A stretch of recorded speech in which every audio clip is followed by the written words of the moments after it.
Chair. Delegate Reed.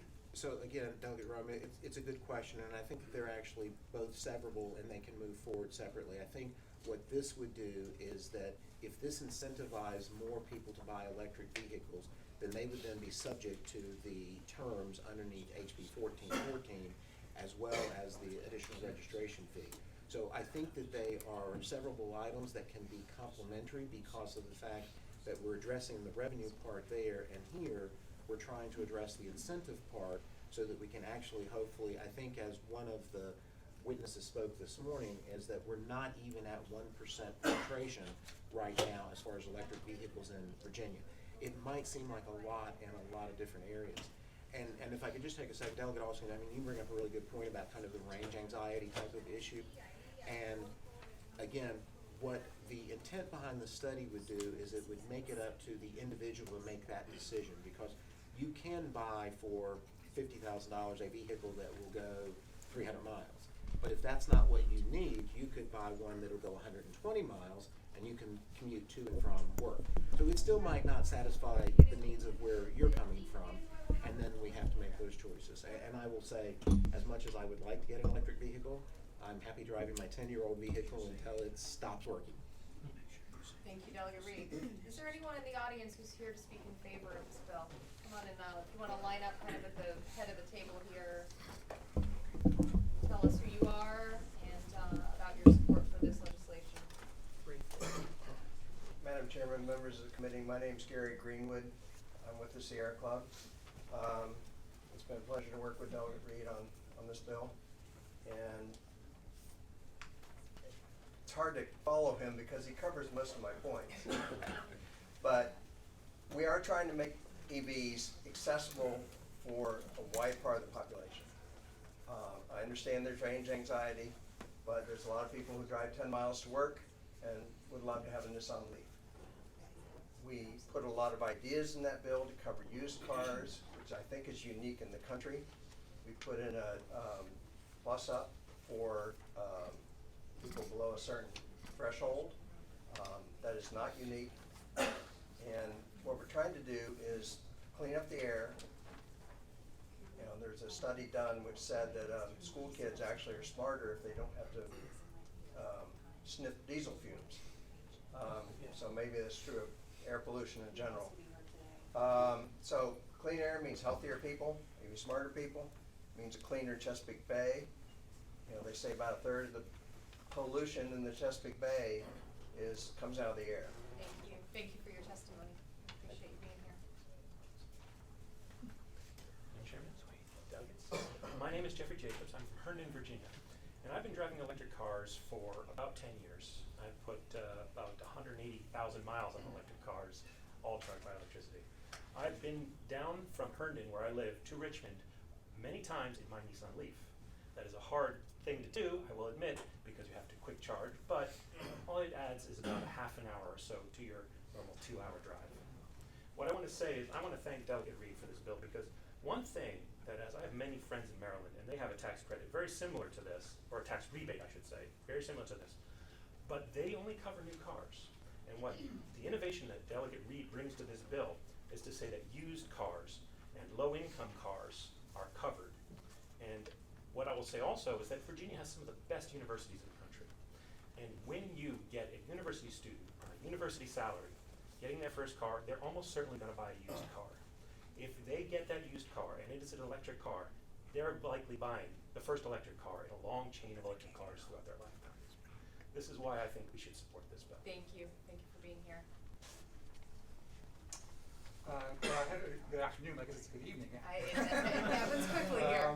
My name is Charles Drina, and I'm a resident of Midlothian in Chesterfield County, and I'm a proud owner of an electric vehicle since January 2014. I'm here to express my support for 717 as a card-carrying member of Sierra Club, and as a lead organizer for Drive Electric RVA. We promote electrification of transportation and the use of renewable energy to generate electricity. This bill creates a rebate program that incentivizes people to choose electric over gasoline. And diesel-powered cars that worsen the air quality and climate change for all Virginians. It's a significant improvement over the incentive proposed last year by Delegate Reed for several reasons, and I'll just point to two. One, it's a rebate versus a tax credit, so you don't have to wait to apply for your taxes and have it processed, you realize it up front. And there's been various research studies that have shown that a rebate is more effective at accelerating EV adoption than a tax credit. The other improvement that this bill offers is that the benefits apply to lower income communities. And because it's a rebate and not a tax credit, it can be used by those who don't earn enough income to file taxes. And the amount of the rebate is income adjusted. So it's applicable to, and it's also applicable to used vehicles. So it supports EV adoption in those communities that suffer the most from air pollution and are at least able to deal with the increased flooding and the incidence of other extreme weather associated with climate change. And it's just some of the reasons that I think we support HB 717. And also, I would say the work group will have lots of information because other states have done similar kinds of bills, and so you'll have lots of people and as a resource to do that work. So Thank you. Thank you so much for your testimony. Good evening, Madam Chair, members of the committee. Michelle Sutherland on behalf of the Volkswagen Group of America. I feel like I've been in front of you quite a bit today.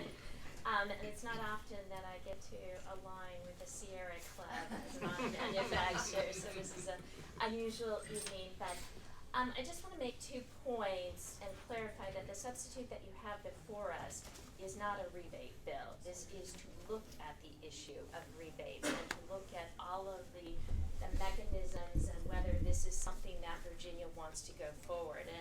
And we support this substitute that says let's get all the stakeholders together in a room and look if this would be beneficial for Virginia. As manufacturers, we want to sell vehicles, and the vehicles that our market statistics show, our research show, the future is electric vehicles. So how is Virginia going to prepare? I think the points that you raised, Delegate Austin, that the range anxiety, where you live, all of those issues need to be looked at. And I think that's really what the point of this work group is, so we can sit down and comprehensively study these issues. So we support this bill. We hope, in the nature of a substitute, we hope that you will. And Madam Chair, too, I think it was, I'm not sure who raised the point of the governor's bill. We do continue to have concerns about what that does for electric vehicles in Virginia, so we do think that this is another option, and it's important that this go through. So I hope you'll all support it. Thank you. Sorry. Madam Chair, members of the committee, Tommy Lukish with the Virginia Automobile Dealers Association. I'd first like to say I'm very thankful for Delegate Reed and his office having an open door policy and talking through with us some of the issues we found with the original bill.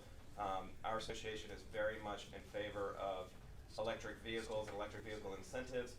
We have almost 500 dealerships across Virginia, and they all sell electric cars. And so we are in favor of, as Michelle just noted, a work group, which we very much hope to be a part of and appreciate inclusion in the language, to figure out ways on the front end how to make electric vehicles more affordable for Virginians. So we would appreciate that and support of the work group. Thank you. Thank you. Anyone here to speak in opposition of this bill?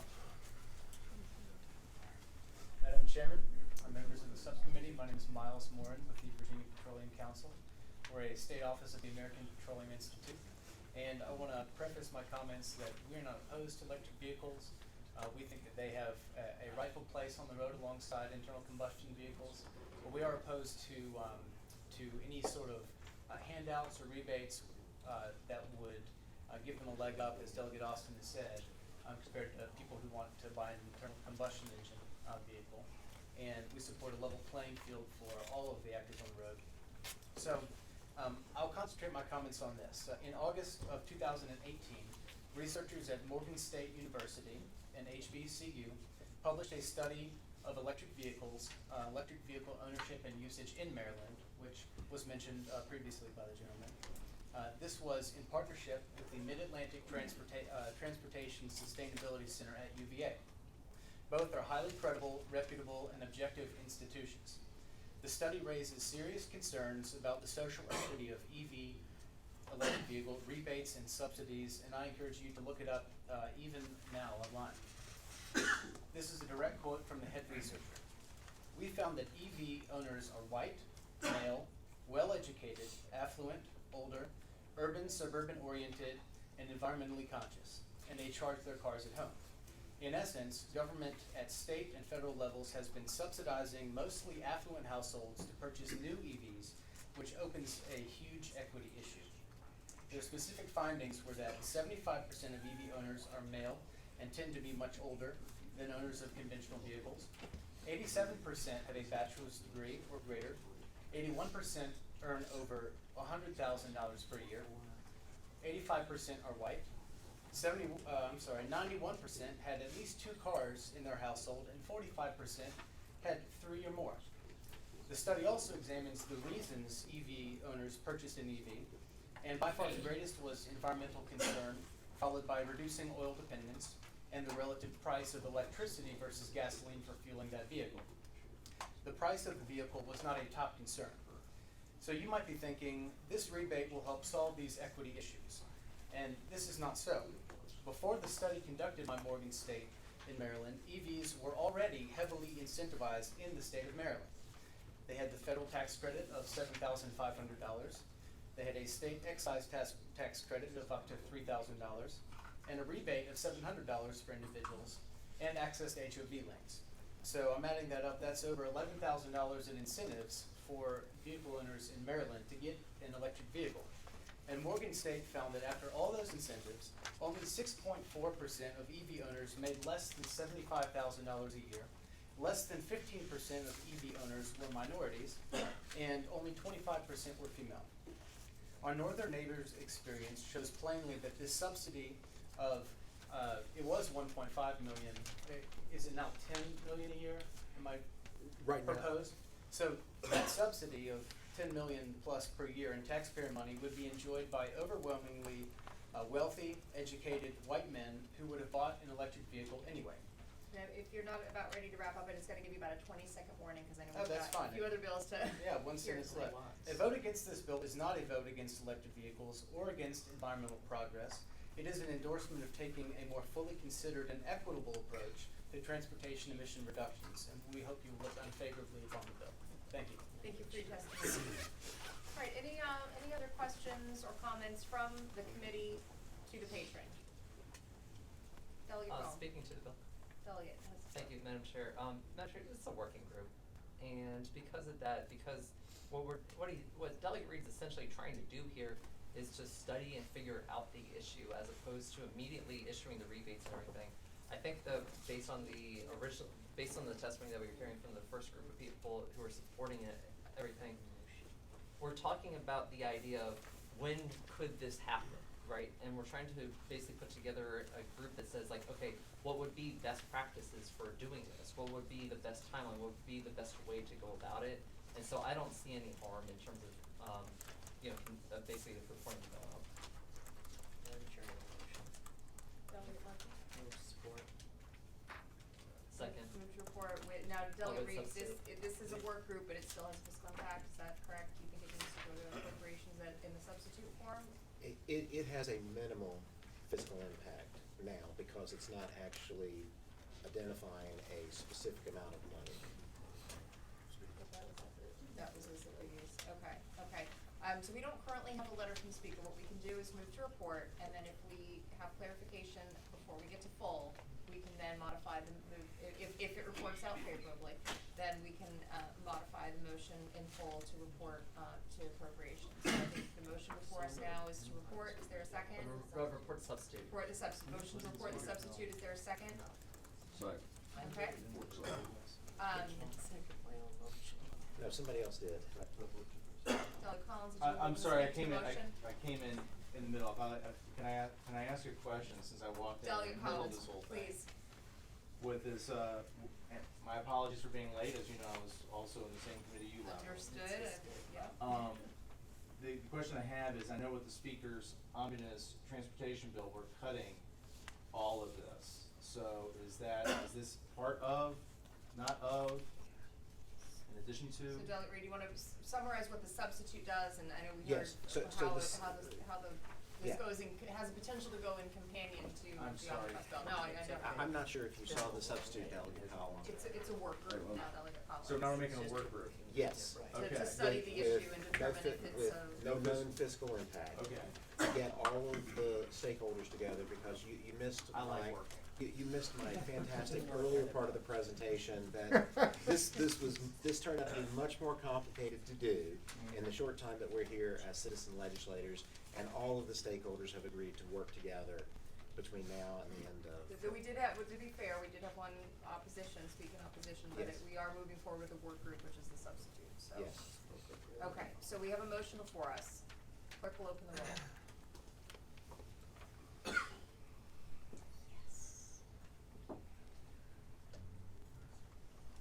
All right, if all members have voted, this is showing the same screens here. All right, clerk will close the roll, motion passes 5-3. Thank you, Delegate Reed. Now Delegate Reed, you've got another bill up, but I noticed Delegate Hayes came in and is not on this committee, so if it is, okay. Since you are here. I understand, You Madam are Chair. here with us, no matter what, and I'm sure Delegate Hayes has traded places to be like everyone else on this committee. So we'll, move up with Delegate Hayes, House Bill 1666. Thank you, Madam Chair. Delegate Hayes, I understand you have a substitute that will Yes. need to move to. We have a vote to move the substitute. Is there a second? Second. All those in favor? Aye. Any opposed? Substitute is before us. Thank you, Madam Chair, members of the committee. You have before you House Bill number 1666. And what this bill is doing is providing for us the opportunity to head off a problem that we have with regards to being a barrier to communication. I've had some parents meet with me that have children who have a variation of autism spectrum disorder. In many of the cases, they have purchased vehicles for them, and what we're trying to avoid is a situation where one driving a vehicle who actually has the autism spectrum disorder being faced with a situation with law enforcement in the case of a vehicle being pulled over. In that particular case, as described to me by the parents, there are variations of how they might respond to a situation that's out of their normal routine. And so while driving to work, or even perhaps driving to someone's house, or running an errand, if you will, if they happen to get pulled over, what we're trying to do is to alert law enforcement that potentially there could be a barrier to communication. Now, as we started out, there was a discussion about whether to make an alert on the driver's license or an ID, or perhaps with the registration of the vehicle. And where we've actually landed, because of some concerns, is to take advantage of a process of denoting such with a driver's license voluntarily, but also to head off that potential conflict with the barrier of communication, because the officer would be alerted if they see that this vehicle is registered to an individual with autism spectrum disorder. And so the substitute issue, I'm just going to speak to that if I may, Madam Chair, was one just to say that those individuals would have to comply with that registration with the license, the notation there, but also then at that point they would voluntarily register the vehicle, as long as the vehicle is in the ownership of the individual that we're talking about that would have potentially that communication barrier. And so that's pretty much what the bill does. Question. Delegate Murphy, question for the patron. Madam Chair, I'm wondering if they have this difficulty with communication, it wouldn't do much good for the police officer not to know it when he steps to the window of the car. So you're suggesting that it be when he looks on his little camera or whatever, that it would pop up there as an identifying way for that vehicle? Right, for that vehicle, as long as, and this is what's included in the amendment, is that the vehicle has to actually be registered to that individual. In other words, it can't be a vehicle registered to a family member and the person just happened to be driving that vehicle. It has to be a vehicle that's registered to that individual. That's what the substitute included. Right. Thank you. Delegate Reed. Thank you, Madam Chair. Delegate Hayes, just want to clarify that in this, you're actually asking for both things, an indication on the license and the identification of the vehicle in the registration. Correct. Okay. And I see Commissioner Holcomb might have something to add. Rick Holcomb, DMV Commissioner, and let me, I do want to thank the patron for bringing this bill forward. Currently, since 2014, we have the ability to put the indicator on the driver's license. 2,200 Virginians have taken advantage of it. With the delegates bill, we also provide the option that you can put it on your vehicle registration.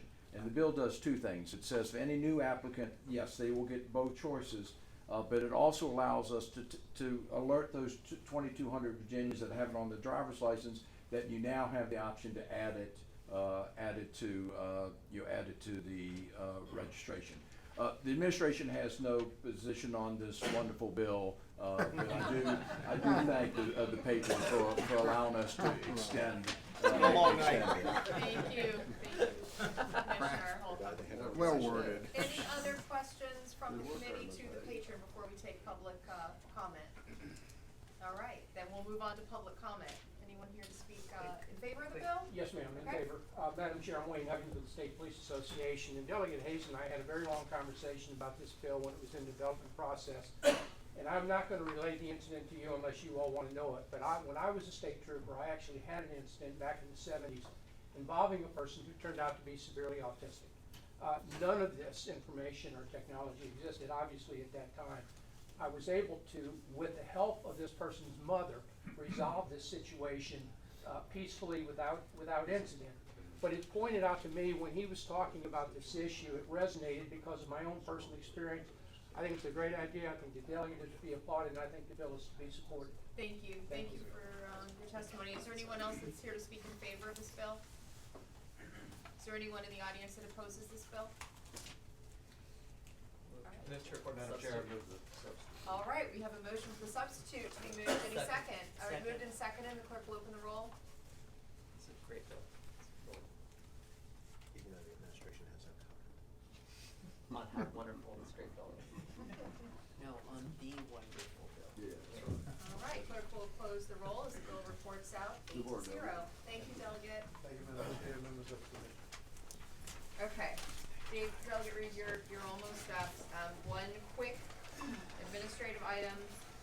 I did get word that Delegate LaRock has asked his HB 1389 to be struck from the docket. Is that correct? Struck from the docket. Second. All right. Madam Is that a recorded vote? Or a I recorded mean, vote? reluctantly. Reluctantly, please vote on your vote electronic voting board.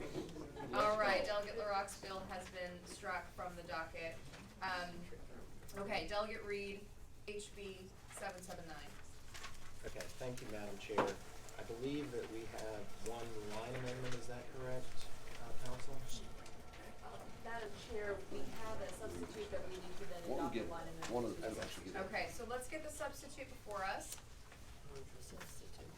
Substitute's being passed out. It's been moved and seconded. All those in favor of adopting the substitute? Aye. Okay, any opposed? All right, the substitute is before us. Delegate, would you or council, whomever you prefer, report the line amendment that you'd like us to adopt on this substitute? It has some extras. Okay, thank you. So, yeah, if there's members of the public who would like to read it, we've got like one, two, like, what, three, Thank you, 4, Delegate 5, 6. Jones. We got some. I know, you got it. All right, thank you. Substitute's been passed out and and adopted. Delegate, would you like to report the line amendment that you can Yes, consider? there is a line amendment that I would like to propose. Does council have a copy of this, or should I distribute this? I have a copy I could report in. Okay, I can, Can council report the line amendment, Delegate Reed? yes, please. Sorry. Madam Chair, on your substitute, on line 69, after, spill plan semicolon, strike and, on line 70, after distributor, strike period, insert semicolon and, on a new line 71, insert 7. The owner or operator of the tank vehicle complies with all provisions of the locally adopted fire prevention code.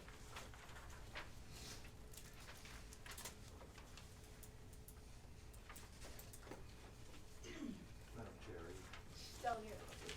page 3, correct? Yes, Yes. yes, page, yeah, it Yes, is, it sorry. is, It's at the it bottom does say of the 3 here, but that's because It's the it's the bottom of it's page front and 2. back, it's a front and back document, so it is page 3. No, you're correct. Any change with the, Madam Chair, any change with the line amendment is simply due to how our drafts at DLS say a little differently than how they print out. So, it was probably correct to the line numbers and page numbers to the, draft that Delegate Reed had. Right, we need to get the, amendment before us, is there a motion to accept the line amendment? It's been moved and seconded, all those in favor? Aye. Any opposed? Okay, the, bill is properly before us, Delegate Reed. So, thank you, Madam Chair, and just to provide a summary of this, and again, Delegate Austin, this is much less than 40 pages, so I hope that that looks favorably upon your disposition. The idea behind this is the idea that I want you to kind of think about the idea of Airbnb, Uber, and Lyft, and some of those other type of disruptive technologies, and this is really about an emerging service that is a convenience for people. Right now, the Code of Virginia allows for the dispensing of diesel fuel from tank vehicles into a fuel tank of any highway vehicle on the premises of a commercial, industrial, governmental, or manufacturing establishment. So again, we're not talking about going into garages, we're not talking about going into residential areas. These are very kind of open, they're not covered, so again, we're following the same guidelines that are placed now, but for dispensing of gasoline. And this would be governed by all the same protections that are governed by actual dispensing of diesel fuel, with some additional things that in this actual amendment that we adopted actually makes it so that the owner and the operator of this tank vehicle must comply with provisions of the locally adopted fire prevention code. So this basically gives local options for the locality to decide whether or not they're going to be able to do this as kind of an overall a way of doing this. This becomes a very convenient option for a lot of different people, and especially those that maybe are handicapped and have disabilities. But it's also something that is beneficial for a convenience for motorists, reduction in road congestion, and reduce vapor emissions through actual, not sitting at the gas station and having your car idle while you're getting it filled up. The intent behind this is that, and this is something that I originally introduced in 2018 because there was a young man who came to me from Virginia Tech who was actually looking at starting this and doing an entrepreneurial type of business. And I thought this is really a good idea because you could see this being kind of the wave of the future where as we move to a different type of cars that are being used, this is something where someone can say, hey, I need to get my car refueled, or if you're someplace and you don't have the time, then they can deliver this to you. It also reduces the reliance on underground storage tanks, and it the individuals who are going to be dealing with any potential fuel spills or anything are people who are professionals and are able to deal with this, as opposed to if it's you or I and we overfill the vehicle and it spills out onto the ground. So again, this is about an issue of convenience. It's about an emerging technology and being able to allow this type of technology to then be able to be made available to these parking lots of vehicles. And that's kind of the essence of this. And I know that there are individuals here who I want to be able to, because there are specific concerns about fire code. And we've spent a lot of times talking with individuals related to that. So I know that there's some people here who might be able to address that, but that's kind of the essence of the bill, Madam Chair. Thank you, Delegate Reed, and I'd like to ask a question before I turn it over to the rest of the committee. You'd mentioned about, I think, this being kind of an emerging model, but my understanding, and maybe you can clarify, at this moment, as fire code and as code allows, this wouldn't be something where at this moment would I be able to use one of these companies that if we opened this gateway for them to come into Virginia, or is this limited scope to more fleet and commercial enterprise at this moment? How could you describe kind of what the current infrastructure allows for? So Madam Chair, this is currently done right now in 5 other states, so California, Texas, Washington, Tennessee, and Maryland. So we're not the first doing it, but we'd be in the top 10% of doing this. And this is not restricted just to fleet in this current incarnation of this legislation. But what it does do is it allows that, say, an employer could be able to say, I want to offer this as some type of employee benefit, where it's like, you can use this app, you can use it, and if we have an open parking lot, again, in a garage, then you could come and do that with your individual car as well. So it would be able to serve individual cars as well as potentially fleets in this current iteration. Thank you, Delegate Reed. Any other questions from the committee for the patron? Delegate Reed, are you concerned about the variations across counties, with allowing a local decision to govern a particular area, especially if you have, businesses that operate in more than one county? So, Madam Chair, I think that's a good question, and I think, again, that the way that this would be set up is that these actual providers would know where it is that they can operate and where they can't operate, and they would know, again, because what we're doing here is we're establishing the highest threshold as far as fire prevention code is concerned. So, again, we're asking for it to be enforced and recognized at the highest level, not the minimum level. So therefore, if it's being done in Loudoun County and then Fairfax adopts it as well, then it would continue to open up the market.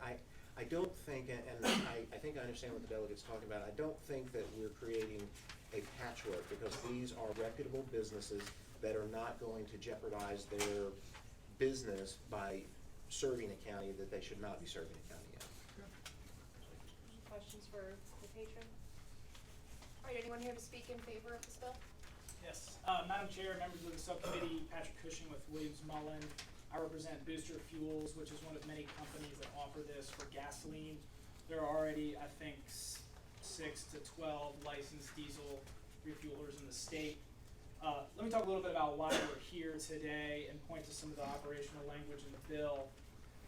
Booster, Delegate Reed did a great explanation. Booster operates in 5 states, looking at about another half a dozen. Virginia's one of them. When they came to Virginia, probably about a month and a half ago, 2 months ago, we're in discussions with a couple different Northern Virginia localities, with the local fire marshals, fire officials, and they were very close to begin operations. There was a lot of interest, and then we got pointed to a section of code that we are amending in the bill, which says that if you pump gasoline into the tank of a highway vehicle, that's a Class 1 misdemeanor. It means up to a year in jail and or up to a $2,500 fine. Now, there's a reason for that. Gasoline is very dangerous. This law has been on the books for a while, and Virginia, this law predates adoption of the most recent fire code, which is the 2015 version, which is adopted statewide, which says you can't do mobile fueling of gasoline in Virginia. We've met with the Department of Housing and Community Development, which has purview over adopting on a 3-year cycle the statewide fire prevention code.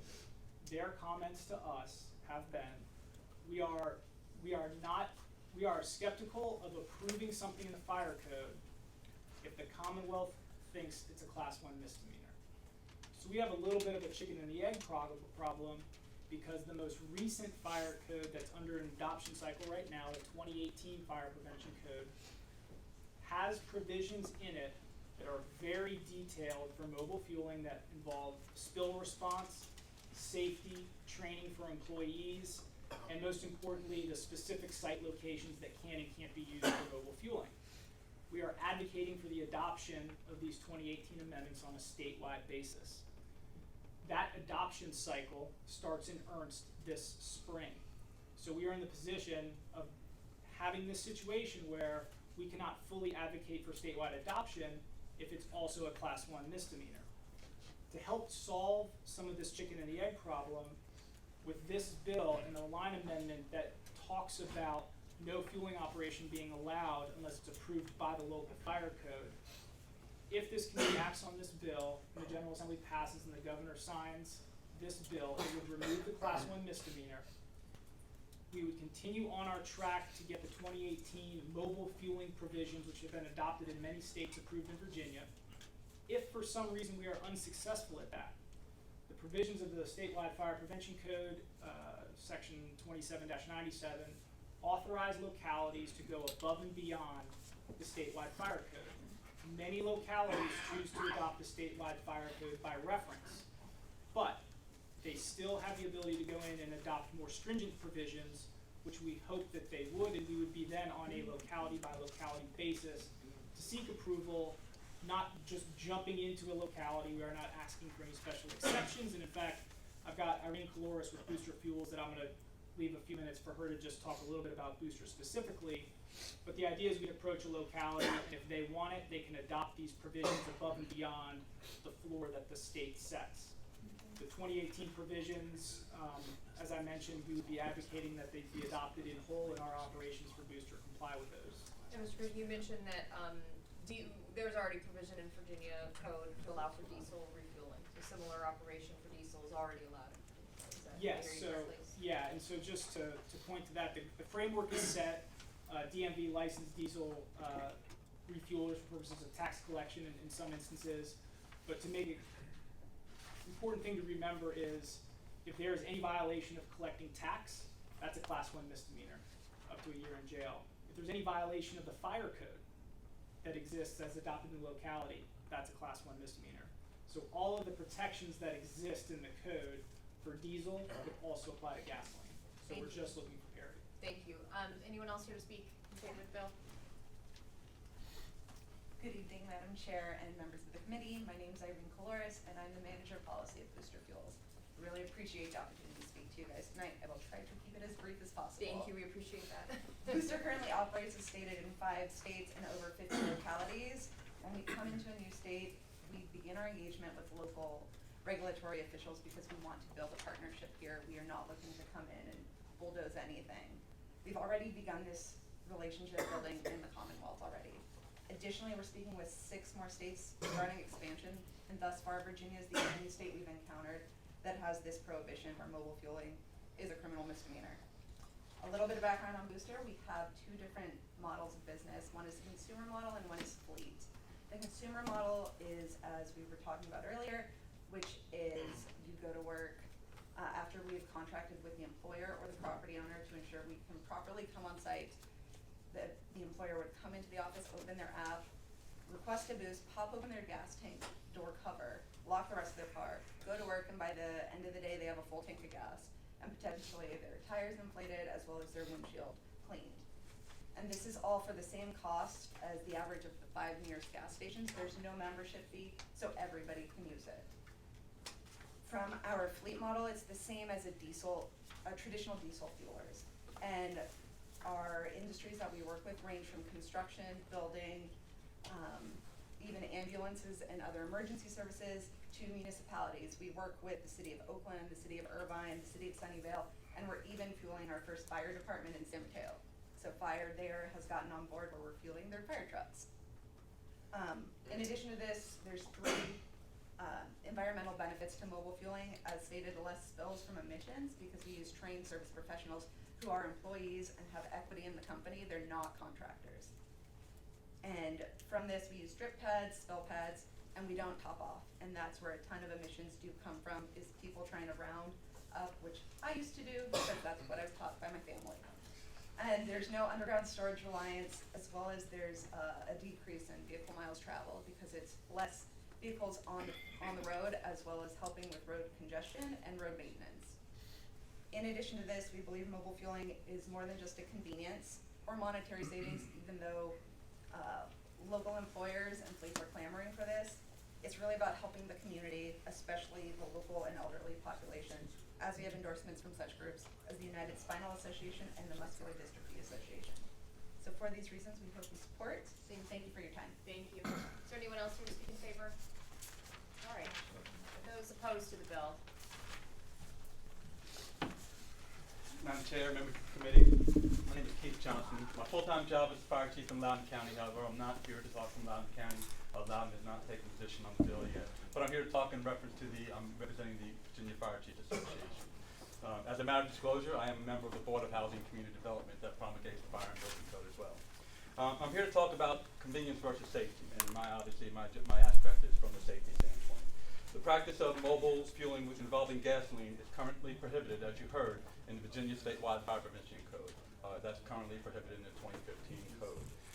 The reason is gasoline is extremely difficult and extremely different than what you heard of diesel fuel.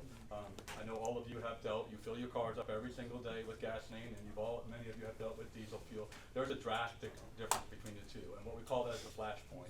Many of us, if we put a bucket of diesel fuel in this room, if we didn't heat it up, we would hard press to ignite it with a match. We wouldn't be able to ignite it with a match. Put a gallon of gasoline in this room and put a match to it. I think we all in this room know what would happen. The Princeton University Physics Department equates 1 gallon of gasoline equivalent to 90 pounds of TNT or 26 of dynamite from 1 gallon of gasoline. So the properties of gasoline, not to bore you, but the properties of gasoline are very simple. They're heavier than air, and they travel along the ground long distances from the product. Vastly different from diesel fuel. Diesel fuel, again, vapor stay close to the product. So they can be ignited many, many feet, 12 feet away from the product that's there. So again, our difference is gasoline has far different properties. When we talk about the local fire official, right, Loudoun County, many of the bigger jurisdictions have local fire officials. I can make the code stricter in Loudoun County, stricter and above. But many localities in the Commonwealth of Virginia are governed by the state fire marshal. They don't have a local fire official, so they are governed by the state fire code. They don't have the ability to make it stricter like I do in my locality. So they have to go with the local adopted fire code that is promulgated by the Board of Housing and Community Development. We are operating under the 2015 code right now. We have just begun the process. The board I sit on has just begun the process of enacting or deliberating the 2018 code. There's no guarantees what that code will say when it finally passes. Sometime in 2021 is when we look for that code to be enacted. So we have no idea what that code is going to say right now. There's a lot of opportunity for public input and so forth, and that code could be changed many times. You brought about the confusion amongst the localities. We deal with that every day, the confusion amongst the localities, but it is a fact. I could enact a code different in Loudoun, they could in Fairfax or Prince William or any other localities. That manufacturer has to know that code, but it is a confusion that they deal with. So I ask you to take into those safety considerations. Again, I love conveniences too, we all do, but I'm here to advocate for the safety of the public. Thank you. Madam Chair, may I ask a question? Yes, Delegate Austin. Sir, if you would please, differentiate for me the safety benefits of a vehicle fueling at a gas station with a hose and multiple people fueling vehicles and potential for someone to be smoking a cigarette when I'm not, versus someone who is trained and capable with a vehicle and a hose fueling an individual vehicle or a fleet of vehicles. Can you explain to me what you see as the benefiting safety concerns? Sure. Personally, I see the benefits of gas stations and convenience stores that dispense diesel fuel and or gasoline have certain protections in place. They have breakaway hoses. They have certain containment areas that it will not go, it will not cool. It will certainly have the remote shut-offs that you see on every gas station where you can remotely hit that button and shut that off. So again, the breakaway nozzles that if somebody pulls off with drives off with it, it'll break away and automatically shut up. It happens every day. We run with vehicle accidents every day where they run over the pumps. You see them on the social media, right? They run, and typically they don't involve a lot of fire. You'll see a flash of fire, but then if you run over the dispensing equipment or you pull the hose off, it cuts the product off. There's no more product release of that. And again, we see tank trucks of 9,000 gallons filling gasoline every day.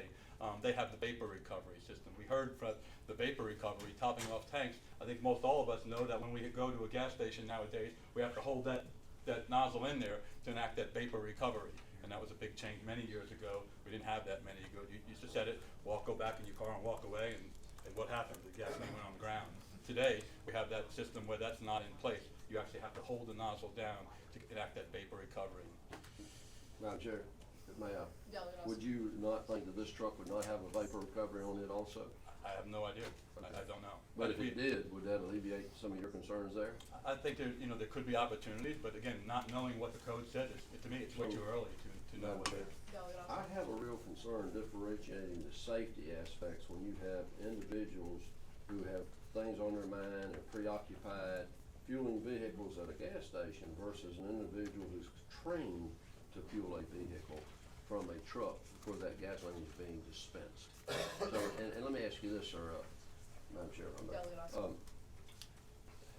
are there other, I don't know the capacity of these trucks that they're gonna be delivering that fuel in, but let's just assume 500 gallons. Are there other, bulk gas being delivered, gasoline being delivered that you know of in the county that you or the fire marshal that would deliver fuel in 500 gallon capacities, or trucks that transport? I know a delivery truck transports probably 8,000 gallons to a gas station. Is gas delivered in small quantities through other trucks that you know of? No, sir, it's prohibited in the Commonwealth. It is of Virginia. prohibited. It's prohibited now in the Commonwealth of Virginia for mobile refueling. Again, gasoline, they mentioned about filling fire trucks. What about bulk delivery in smaller volumes, to businesses, 500? I know years ago, individual businesses had, dispensary tanks themselves that held a capacity of 500 or 600 gallons of gasoline. Correct. Is that permitted in your county? No, sir. Okay. Thank you, Madam Chair. Thank you. Thank you. Thank you, sir. Thank you, Madam Chair. My name is John Fannin. I'm the chairman of the Convenience Store and Marketers and Distributors Association. I'm also an owner of a gasoline distributor company. We supply gasoline and diesel fuel to the greater DC area. But mostly I'm here for two reasons. I represent Virginia. I'm a lifelong Virginia resident, and I represent small business. Two things I'm really adamant about. This bill, I mean, the fire marshal talked about one thing. I will say the diesel fuel and gasoline are two different things. We deliver fleet fueling for diesel. We deliver to fleets and do that. We would never touch gasoline distribution. It's just way too dangerous for us. The juice is not there for the squeeze. There's too much liability, and any problem that you would have would be catastrophe. So the flash point on it, like they said, you can throw a match in a tank of diesel and it won't go off. You throw a match in a tank of gasoline and the explosion will take out the building. It's really amazing. But mostly it's about small business for me. You know, I represent this mom and pop convenience stores, and our association is 100% against this bill for that reason. For the small business, for the mom and pop convenience stores, they are against it. This bill does one thing: it funnels all the money out of state to California. That's what it does. They bring their trucks in. Nobody from Virginia gains from this thing. So this is what this does: it funnels money out of Virginia and takes money out of Virginia, takes jobs out of Virginia, and takes money out of Virginia. And that's why I'm really against it. Thank you. Thank you. Hey, Madam Chairman, Bruce Keeney with the Virginia Gasoline Marketers Council. First, let me say this. The gasoline retailers will tell you that even if this concept was fully embraced by every county, it's not going to have a real impact on the volume of gasoline that is dispensed at the stations, okay? Our concern is, with humor, the spillover effect from this.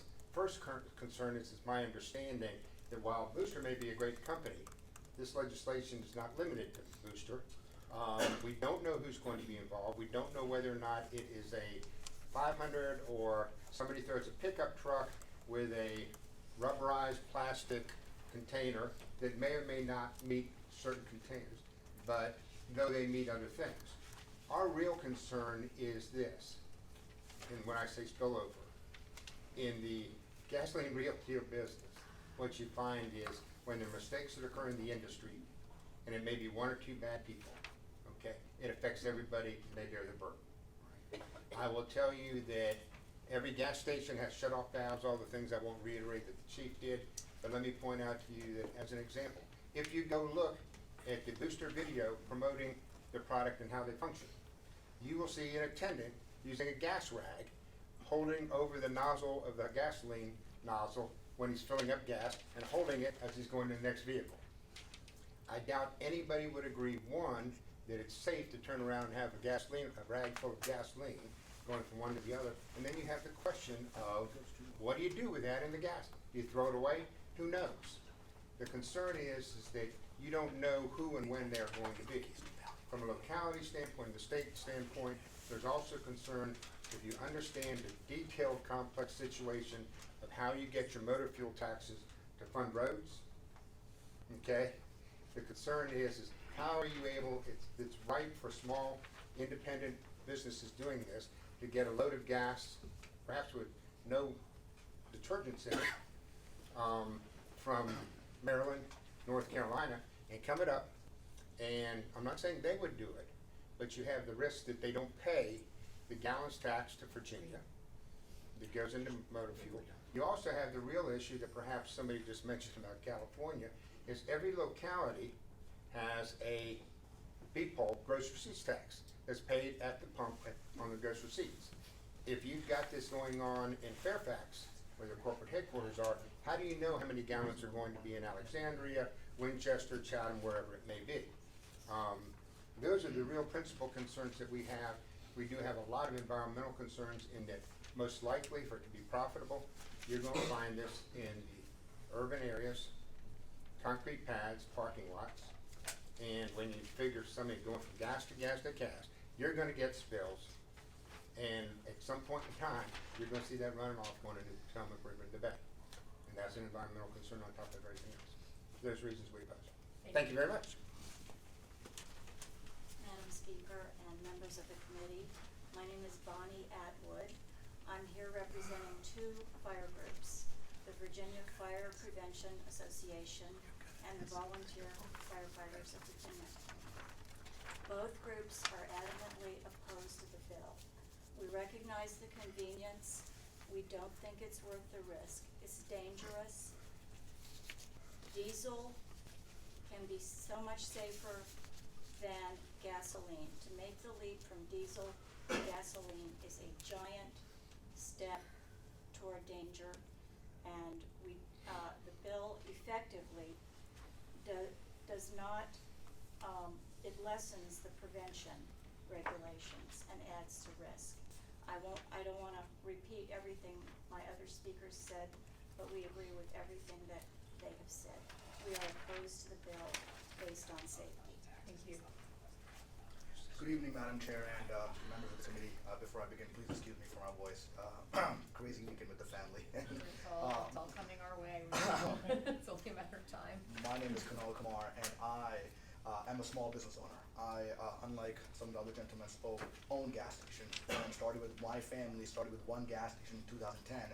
And because of the business-friendly policies of Virginia, we have grown from 1 to 7 in 10 years. We are a family-owned operation, and in addition to being a small business owner, I am also on a board of a small business commission appointed by Governor Northam. So I'm also representing small businesses as I oppose this bill. As Delegate Reed mentioned, that technology, Uber, and disrupting the industry. Well, in a case like Uber or Airbnb, there was someone who actually benefited with that. People who did not want to drive taxis were now Uber drivers, or people who had houses that were vacant are now being used as Airbnbs. Whereas in this scenario, this technology is not really benefiting anybody when it comes to jobs in the state of Virginia. In our industry, majority of the traffic coming on our properties is through fuel. And if we add competition, well, we're not opposed to competition, but if we add such companies to come into Virginia, now we are not giving people a reason to come to our properties, which will then reduce not only our fuel sales but even our inside sales. We are talking in the right now in this 2020 session, we're speaking of hiking minimum wages, hiking taxes on fuel to fund the infrastructure of the roads, and hiking cigarette taxes. Hiking all those things up and reducing revenue from the forecourts of our properties, that combination doesn't add up. It will result in small businesses such like my family's to shut down and only Wawa's and 7-Elevens to remain. I believe Virginia is a strong proponent of small businesses, and I would urge you guys to please vote against this bill. Thank you. Delegate Reed, would you like to have the final word? Yes, Madam Chair. Just a couple things, because I want to be sure that we're kind of clear as we make our decision on this, is that, again, this borrows from the code where it currently exists for diesel trucks. So there is an approval process that is currently in place. and it is an approval process that has worked well. So there's not the concern about the randomness of somebody just slapping a gas tank on the back of their truck and going around and driving and doing this.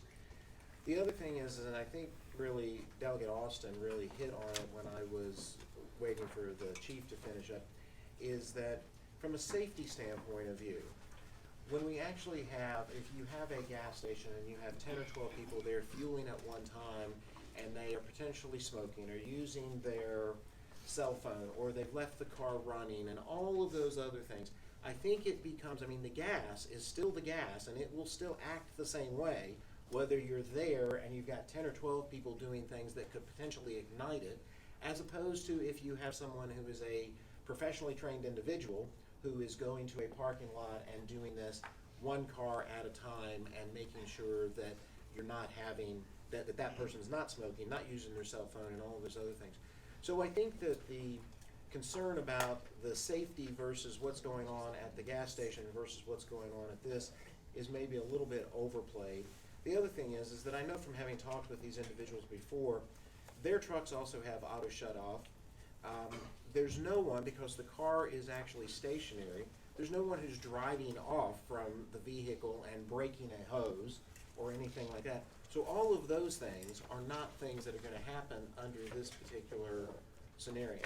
So I appreciate everyone's input, and I appreciate the time, Madam Chair. Thank you, Delegate Reed. I think we have before us legislation that the delegate has addressed. We've made comments, we've heard safety concerns, we've heard the delegate's response. So it's an emergent technology, emergent business opportunity for Virginia, and entertain a motion as to the pleasure of this committee.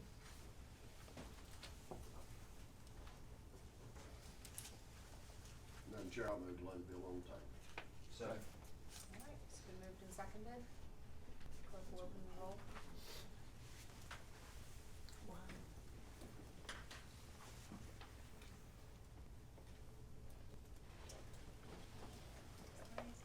Bill is tabled. Thank you, Delegate Reed. Thank you, Madam Chair. Am I up next for Delegate So Bagby? Delegate Bagby is chairing a committee that I'm going to be going down to as soon as this committee ends. So Delegate Reed is She wants it fast. to present this bill. This is the last bill. This is the last bill this evening. So Delegate Reed will present on behalf of Delegate Bagby. If we find this bill a problem, not because of Delegate Reed's testimony, but simply because Delegate Bagby is not here, we can take an action that would give us the opportunity to reconsider in the future, but it might just turn out favorably. So we'll go ahead and hear from Delegate Reed on behalf of Delegate Bagby for HB 1710. Question, Madam Chair. Do we have another meeting scheduled prior to crossover? We do. So, Yes. and we do. Okay, great. And we still have more bills to consider. Not many. We're nearly done. We tried to do is we needed to get out bills that have an appropriation this week. So the remaining bills will not need to go to appropriation. Or they won't. They may need to, but this is the last week to get bills to appropriation. So our final legislation next week will be items that do not need to go to appropriation. So that's why we do need to have these bills heard today, and we'll And do there's what we a need to speaker's do. letter on this one. Is there a letter on this one? This is a revenue generator, so. Madam Chair, because this creates a new fund, there was not a letter on this, but also we have been a little late in getting some business, so we figured the safe route was to have this reviewed by the finance folks as well. Okay, so this would be a report and refer to finance, because they are creating a new fund. There may need to be revenue appropriated to create the fund and allocate the fund. Anytime fees are collected, someone has to collect them, that costs money, but it is ultimately a revenue generator, perhaps in a different space, so I think we might hear from Commissioner on how that works out. But Delegate Reed, if you'd like to present this bill, or amendment or substitute. I believe okay. Council has amendments. Yes, and Madam Chair, I can pass those around to the members, and Robert, Madam Chair, is this a substitute, or are we supposed to motion for the amendments? So council can tell us which motion we need for this particular item, and whether this is a substitute or an amendment that we're I moving. can just give you extras. Sure. Madam Chair, this is, these are two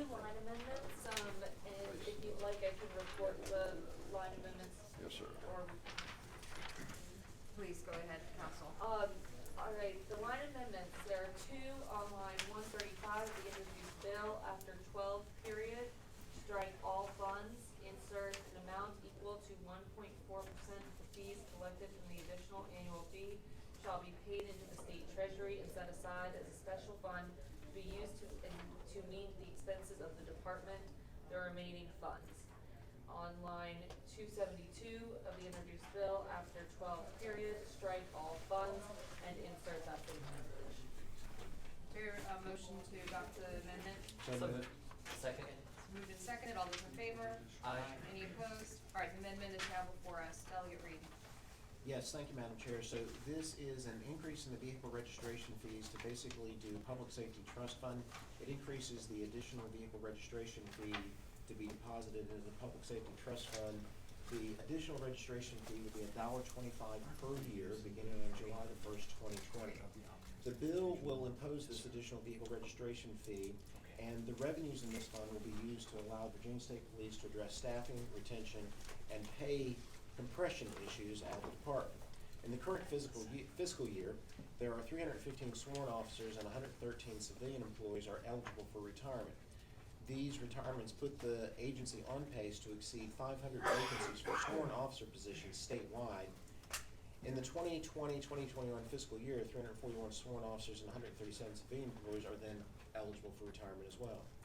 These losses don't cover the amount of sworn and civilian unfilled vacancies, which I believe somewhere is in the neighborhood of about 250 right now, carried over from past years, as well as individuals who have left for higher paying positions with other law enforcement offices. So the intent of this bill from Delegate Bagby is to add to the registration fee, with a portion of it, I believe, going to the Department of Motor Vehicles for processing this, and the funds to be used to address pay in the state police. Delegate Collins. I guess the question, council or anybody might be able to answer the question, but the transportation bill that we just voted on today reduces the registration fees. That is correct. So the offset of the promise of an offset of registration fees, this bill would then put those registration fees back in place again? So, Madam Chair, that's a good question, Delegate Collins, and we probably should pass this by until Delegate Bagby is available to address that question. All right, so. But we might wanna have, Temporarily. Okay, so we do have, I think, some folks who are prepared to make some comments about what we know about the bill. And then once we've heard everything, if we're still in a posture where we'd like to have Delegate Bagby here, we can pass the bill by either temporarily or for the day, depending on Delegate Bagby's situation. I withdraw my motion. Thank you. Madam Chairman, Wayne Huggins, State Police Association, and I appreciate the consideration. And this isn't so much for me, but it's for these state police officers who are in the room, who've been sitting here all day. And by the way, they are not on duty. They are off duty on their own time. We are in a crisis in the state police. And I just want to highlight a few things. Through the first 24 days of January, we've had 24 troopers leave the agency. 24 on 24 days. That brings the total of vacancies that we currently have in the field to 263. Sworn vacancies today. We have 315 people, as the delegate said, that are eligible to retire this year, and most of them are getting ready to go. Now, let me put a dollar and cents figure on this to you. From August 1st of 2018 until July 31st of 2019, we lost 80 troopers to resignation, not retirement. They resigned. Where did they go? They went to other law enforcement agencies. We have become a training ground. What does that mean to the state police and to the Commonwealth of Virginia? When they walked out the door. Is that just pay, or is that, I'm sorry, excuse me, Madam Chairperson. Is that just due to pay? Madam Chair, yes, ma'am, for the most part. And let me finish. When those 80 troopers walked out the door, what it cost the Commonwealth was $16,200,000. That's the investment we had in them when we lost it. Now, you have to double that loss because now we've got to spend that $16,200,000 to replace them. Why are they leaving? To get to Delegate Murphy's question, we have become a training ground for local law enforcement in Virginia. Local law enforcement agencies are coming to the state police. They know the quality of people we have. Here they are. You've become intimately familiar with them over the last 3 weeks. Highly qualified, highly trained, and they'll go to those young troopers and they'll look at them and they'll say, tell you what we're going to do. We're going to give you a $5,000 signing bonus. We're going to increase your pay. You've already been trained, so you don't have to go through our training academy. We're going to put you through a 1-week orientation program. You leave us on Friday, and a week from Monday, they're wearing their uniform, patrolling their roads, and the hole for the state police has gotten even deeper. The last thing I'll say about it is this. I am not saying that we are better. Please understand that. But what I am saying is we are unique, and that needs to be recognized. Do you see any other law enforcement agencies other than Capitol Police here for the last 3 weeks, and they will be here for the next 5 weeks? These ladies and gentlemen are from all over the state. They are away from their families. They are away from their homes. No one else has to routinely do that. Now, why a special fund? Shouldn't this be funded out of the general fund? I absolutely agree. It should be. I became superintendent of the state police in 1994. This problem in 1994 was a $12 million problem. Today, 25 years later, it's a $27 million problem that's growing by leaps and bounds. And last thing, and I'm going to ask Captain Holland and Senior Trooper Sheehan if they'll come up. The last thing I'm going to say, by the end of this year, we have 260 vacancies today. I guarantee you, our people are demoralized, they're upset, they feel abused, and we will have over 400 vacancies by the end of this year. If this General Assembly doesn't do something about it, for 25 years, the general fund has had the opportunity to help us, and it hasn't, so we had no choice but to go a special fund route, to try to get some relief and to try to get some help. Thank you, thank you. This is Senior Trooper Sheehan, and I guess I'll spoil her parade a little bit. That's her husband, 21-year veteran, Special Agent Sheehan, 13-year veteran, Senior Trooper Jennifer Sheehan. Thank you. Yeah, he's come to support me. Jessica. So I just want to say thank you all very much for being here. I know how tired you are and how late it is because I'm exhausted and I'm not even doing half of what you guys are. So thank you for listening to us and taking the time. It's very important to us. I'm a wife, I'm a mother. I've got 13 years and 1 career progression. So what that means is I've gone from trooper to senior trooper. So I've got a slight bump in pay. My husband has been with the department for 21 years. He's had 1 career progression from trooper to senior trooper, and then now he's had 1 promotion, and he's got 20 to special agent, and we make the same amount of money. That's a problem, and that's what needs to be addressed, and it happens all the time in our department. I had cervical cancer 2 years ago, and so I wasn't able to work a lot of overtime. I wasn't able to assist because we had kids. So as embarrassing as it is, we were working paycheck to paycheck, and we still are. We're still trying to make up for it. At 13 years with this department, with 21 years on, we shouldn't be having these issues that we're having. And I'm a recruiter with the department, and I love this department. I bleed blue and gray. We both do. We have a sign in our house that says, in our state trooper home. And we were at the Capitol on Monday, both of us, and we did that. And then I came back out at 3 a.m. the next day to do trooper testing, to hopefully get more troopers to come out, to do the exact same thing that these guys are doing right now. And that's the problem, is that these guys are from all over the state. I'm talking 5-6 hours away from their families, working 12 hours, and the morale is hitting the dirt. And then they're leaving us, and they're not coming back. And that's what the problem is. And that's one of the things that we're running into, is when I talk to people, when I'm recruiting, because it's getting harder and harder and harder to recruit to people. And we are unique, and that's one of the things that draws people to us, is our training, because we have phenomenal training. Captain Holland will attest to that in just a minute. Our training is out of this world, and that's why the local departments jump on it. But when I talk to a potential applicant, and they say, well, what am I gonna make in 5 years? I don't have an answer for that. What you make when you come through the door, maybe 3% more, maybe 5% more, I don't know. What am I gonna make in 10 years? I can't tell them that. And so then they leave, and they go to Henrico, they go to Chesterfield, they go to Richmond. And then those are people that are good potential applicants for us that we're losing on a regular basis, that we should not be losing, that we need desperately. Thank you.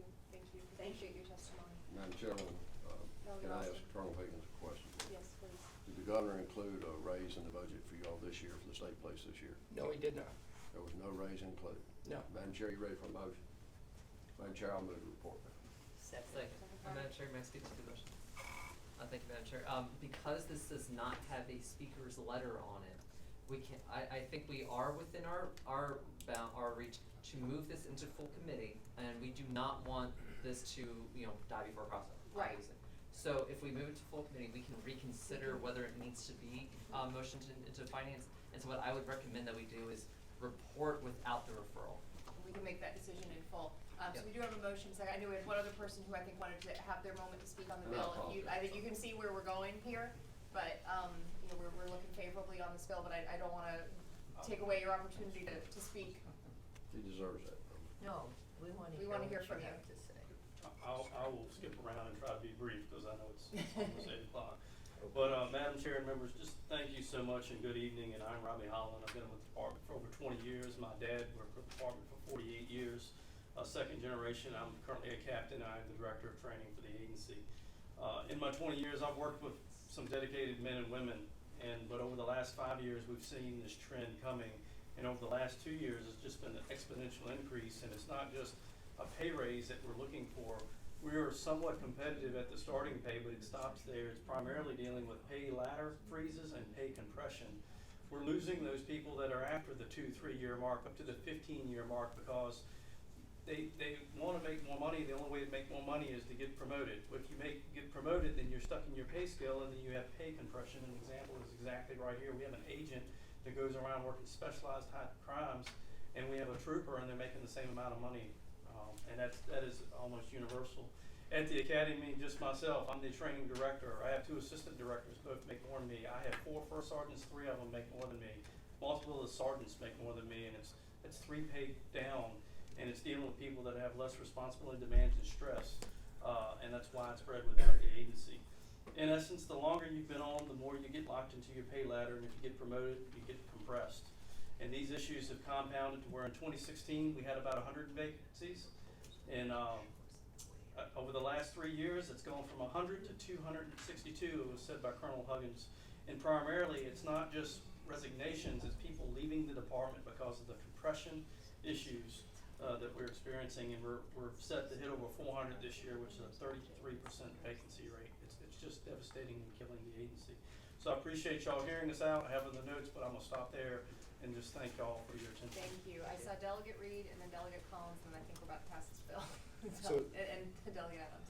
So, Colonel Huggins, I really do appreciate your input, and I appreciate all of your inputs as well. This is not the first time I've heard this, because when I went on the tour of the Virginia Fusion Center, this was one of the topics that came up before. And I will tell you, just in the short 3 sessions that I've been here, this problem with personnel is something that we have across lots of parts of the state, where we're not taking into account the amount of money that we're paying individuals for overtime, and we're not taking into account the amount that it takes to replace someone. And we're just looking at the salary, we're looking at the base pay, and that's not the total cost. And we have to be able to look at this from a more true cost and from a true business standpoint of view, because if this was a business and you were losing this many people, you would be concerned about your business being able to actually stay open. And you would be actually doing things to make sure that you could retain those people, because it is really expensive to actually have to recruit and then retrain and get people up to speed to be able to do the work that all of you are already doing. So this is something that I'm very much aware of, and I'm very much empathetic to the fact that we need to do something, and we need to make some commitments in it in the state budget. Delegate Collins. Yeah, we know this is all an issue. What I would point out to the state troopers, and maybe you need to bring this up to the powers that be, is that we reduced the registration fee by $20 as part of the transportation bill. Just a thought. Thank you. And I just want to express my thoughts, because obviously I need to make clear that totally in support of law enforcement, and every chance I've had to vote on a budget amendment that supports them or increases the pay, I've done that, and would like to see that more. And as you know, glad to hear you say, it should come from the budget, and it's a matter of priorities. I think that, with last year's budget had a taxpayer relief fund, that's been eliminated. There's $200 million in undesignated, funds from the governor, and, so, it can be addressed without having to put another fee on the people. And so, that's why I'm gonna vote no, and I hope it's understood. Thank you. Thank you, Madam Chair, and I wanna thank each and every one of you, what you do each and every day, and serving in locality in Hanover County. Before coming here, I spent a lot of time with our public safety in our locality, and in the First Division, because I was on the state towing board on the state police more than 10 years ago, and spending time at the First Division, did a ride along, and I would encourage every delegate to reach out to your local divisions and go there and visit and go forward, spend time, where troopers have to come off the road to work dispatch, because they don't have enough dispatchers there in the First Division. And on Christmas Eve, the 24th of December, in Richmond County, on Route 360 east, the other side of Tappahannock, there was a fatality, a young person. They had to call a trooper from his home because they don't have 24-hour coverage in that eastern part of the Commonwealth. Is disheartening, and it breaks your heart, and it's very disheartening that public safety, these officers right here, weren't addressed in the governor's budget. So thank you for what you do. All right, we've got a motion to move, to report this bill, and a second, as amended. All those, please, let's put your vote on the voting board. Whatever you say, at this hour, whatever you say. All right, thank you, clerk, close the roll, measure passes 6-2. Thank you for all of your testimony, and gentlemen who've been serving us and protecting us. We're grateful for you. Thank you. All right, do I have a motion to adjourn?